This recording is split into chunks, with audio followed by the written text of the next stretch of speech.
Sekarang kita lagi ngelihat Geely EX5, bukan X5 ya, itu BMW. Ini Geely. Tapi kalau orang Geely bilang sih bilangnya Geely ya. Ya udah kita ikutin aja. Ini Geely EX5. Ini mobil listrik yang ukurannya kira-kira setara BYD Atto 3, Omoda E5, Neta X dan Ion V ya, kira-kira segitulah.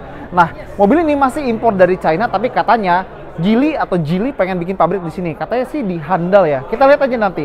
Nah, soal baterai, dia punya baterai teknologi terbaru dari Geely yang dikasih nama Short Blade atau bisa dibilang juga Golden Battery, teknologi baru yang juga dipakai di Aletra. Nah, baterainya kalau misalnya penuh dia bisa 495 km. Cukup jauh kan?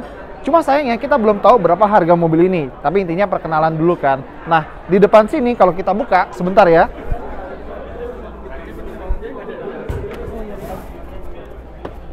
Di depan sini bukan bagasi, melainkan beberapa komponen elektronik. Ini ada coolant, ada brake fluid, dan ini dia masih disanggah pakai tongkat, jadi ya begitulah.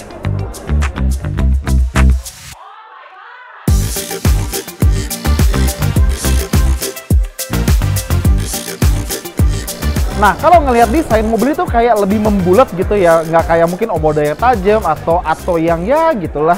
Tapi di bagian depan dia lebih membulat, kalau bisa dibayangin mungkin kayak Zeekr atau mungkin Kona EV yang lama. Nah, bicara soal Zeekr, Geely ini adalah parent company Zeekr. Dan gak cuma Zeekr, Geely itu adalah bosnya. Zeekr, Proton, Lotus, Volvo, dan Polestar, dan Smart. Ada 6 brand yang di bawah mobil ini semua. Sekarang kita ngomongin soal ngecasnya. Jadi, untungnya dia udah pakai casan, mungkin ini agak kehalang ya, tapi kalau kita muter dikit, kita bisa lihat dia udah pakai Type 2 CCS. Jadi bukan pakai casan GBT kayak merek sebelah. Kita nggak usah sebut ya, nggak enak sama Wuling. Nah, kalau ngecas, dia AC-nya bisa 11 kW, tapi kalau DC dia bisa sekitar 100 kW-an. Udah lebih dari cukup buat ngisi mobil ini kalau DC ya. Jadi sekitar mungkin 20 ke 80% dalam waktu sekitar 30 menit aja. Cukup, apalagi ingat jaraknya 495 km, diklaim NEDC. Sama kalau kita bicara feature di sini sebenarnya ada plus minus lah. Misalnya dibanding sama Atto atau beberapa BYD lainnya, dia nggak ada NFC di sini, jadi kita nggak dikasih kartu buat akses atau nyalain mobilnya. Tapi dia udah pakai handle yang flush, jadi kalau kekunci dia rata, kalau kebuka dia nongol kayak begini. Kita lihat bagian lain. Bagian belakang desainnya aman ya, kayak beberapa SUV atau crossover listrik pada umumnya. LED bar, tapi nggak ada logo Geely di sini, cuma ada garis-garis ini. Nggak tahu apa artinya, tapi ada nama Geely EX5 di sini. Nah, sekarang kita buka bagasinya di sebelah sini.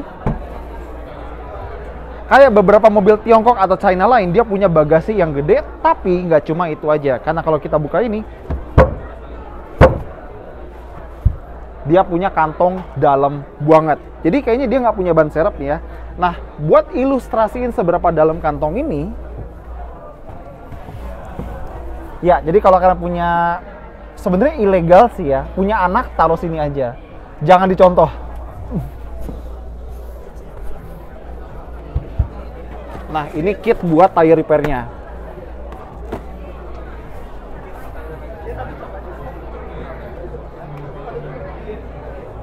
Sekarang duduk di baris keduanya dulu ya. Tinggi gua 178 dan kebiasaan crossover Tiongkok, kecuali Omoda 5, ruangnya lega. Ini ruang kepala bagus ya, tinggi gua 178, ruang kaki juga bagus dan dia rebah banget. Meskipun belum serebah Ion V, tapi ini juga udah sangat-sangat relax. Nih lihat, ada cup holder, ada armrest. Sedikit agak ngepet, tapi ya udahlah. Ada AC dan ada casan USB-A sama USB-C. Terus dia punya kantong rahasia, di mana ya nggak kita kasih tahu lah rahasia. Nggak. Kantongnya ada di sini nih. Ya jadi kalau misalnya kalian punya barang-barang yang pengen diumpetin, misalnya cincin kawin kedua, ketiga atau keempat, taruh aja di sini. Nah, softwarenya overall di sini bahan-bahan bagus, dia pakai kulit juga di sini. Tapi ada satu sedikit yang kurang adalah handle pintunya terlalu enteng. Sekarang kabin depannya, kalau desain seperti beberapa mobil listrik, minimalis, cuma kayak ada setir, ada joknya, terus ada layar. Udah itu doang. Tapi biar fair, kita lihat ada apa aja di sini.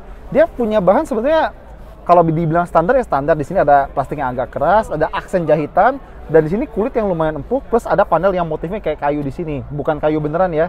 Dan untungnya dia masih ada beberapa tombol fisik, misalnya ini nih buat puter-puteran volume, media segala macam, dan tombol buat sirkulasi udara, buat defogger depan, sama buat auto climate control dan buat nyala atau matiin AC. Tapi kayak tombolnya itu doang sih. Di balik sini ada cup holder, miring ya. Ada wireless charger di sini, terus di sini cuma buat pet biasa. Dan ini sebenarnya ini bukan kulkas, tapi entah kenapa kok dingin ya. Ya mungkin ada ventilasi kayak Cherry kali ya. Kita lihat. Ya, udah ada vanity mirror plus lampunya. Kanan kiri pasti ya. Tanggung kalau satu doang. Nah, kontrol buat sunroofnya dia nggak ada di sini. Jadi semuanya dari layar. Tapi nanti kita bahas layarnya. Sekarang setirnya dia palang 2 dan ini adalah logo Geely yang terbaru. Sebelah kanan kiri ada tombol, dan untungnya dia tombol beneran ya, bukan haptic feedback. Dan ada beberapa shortcut buat voice assistant. Dia tinggal bilang, "Hi Geely, cancel." Nah, dia tahu voice command-nya datang dari sebelah kiri atau kanan. Lumayan pintar ya. Terus dia ada panel instrumen dan tentunya sudah ada head-up display. Plus, Geely bilang semua sistem di mobil ini itu develop in-house dengan nama Flyme Auto. Bahkan di speakernya ada branding Flyme. Katanya speakernya ada 16. Jadi kayaknya enak nih buat dengerin musik-musik bagi kalian yang audiophile. Dan ada detail unik adalah di backrestnya ada logo Geely. Dan bukan di tengah, di offset kanan sama kirinya. Cukup unik ya. Dan pastinya joknya elektrik. Plus kenyamanan penumpang adalah dia ada sandaran betis. Jadi bisa rebah banget nih buat penumpang depan. Jadi buat kalian yang punya pasangan bertipe passenger princess, ini adalah mobil yang menarik. Sekarang ini kita mau bedah sistem si Flyme Auto dari Geely ini. Dan mungkin kalian lihat ini, oke, layar gede 15,6 inci, terus gimana? Pertama, pengen ganti wallpaper, set, ganti lagi. Jadi tinggal swipe kiri kanan. Nah, istimewa juga dia punya notification bar. Kalau kayak di HP ya, kita bisa pilih ke antara Eco, Comfort, Sport buat mode berkendaranya, dan ngaktifin ini massage atau pijatnya dari sini. Dua-duanya ada. Supir sama penumpang dapat fitur pijet. Ini enak kalau buat long trip nih. Dan ada head display adjustment, dan tadi gue bilang buat ngatur sunroof dari sini nih. Aduh, kayak gini mah apa susahnya ngasih tombol sih? Tolong gitu loh. Beberapa brand list lah. Kalau bisa ngasih tombol, kasih tombol. Tolong. Nah, salah satu hal yang lucu di mobil ini adalah dia punya game sejenis Candy Crush. Lo pikir gue bercanda? Serius nih, lihat nih. Namanya Candy Blast. Nih. Dan beneran bisa dimainin nih kalau gabut. Ada musiknya lagi.